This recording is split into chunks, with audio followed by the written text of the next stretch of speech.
Job interviews are a crucible of public speaking skills and question and answering skills, and many of the things that apply to effective Q&A and effective public speaking apply in the job interview. Mostly, we go to school and we learn the skill of whatever it is we're going to do, but we're very rarely taught how to get that job, to do what we want to do. You have to sell yourself. There are some tips that I think are very important for you to consider before you go into a job interview.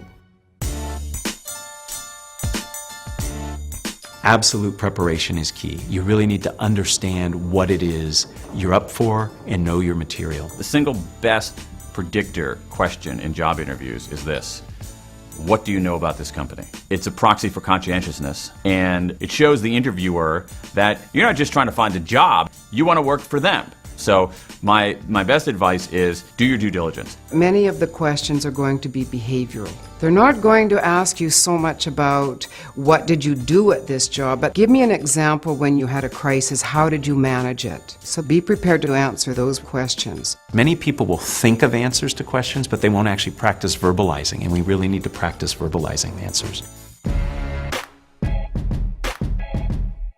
When you answer questions, you want to do three key things. You want to answer the question asked, you want to give an example so people remember the answer, and you want to tell them why your answer is important for them and for the job. Because quite frankly, the person interviewing you is often not the person who gets the final decision on if you're hired or not.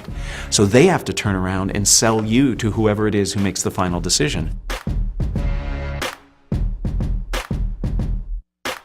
See the job interview from their perspective. I've done interviews myself where I'm interviewing somebody for a particular position and they talk about how awesome it would be for them to do the work. And I don't really care. Think about it from my perspective. I basically put all human beings into two categories: people who make my life harder and people who make my life easier. And I think that any job interview where you can go and put yourself in that second category is going to be very appealing.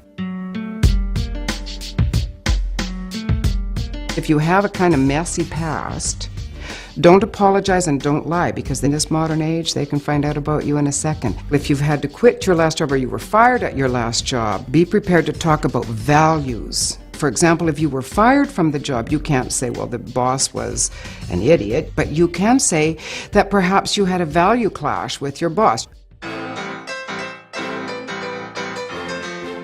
Nonverbal communication is absolutely important, and in fact there's a tremendous amount of research that says people believe nonverbals much more than they believe verbals. What people will often do because they're nervous is they'll retreat, they'll make themselves small, so the hands come up, they cover their face, sometimes they cross their legs, they become very small, and that makes them look nervous and in some cases disingenuous.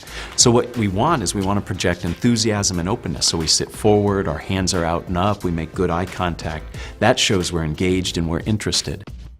Be authentic, be true, be honest. If they don't hire you, you weren't the fit. There's something better coming your way.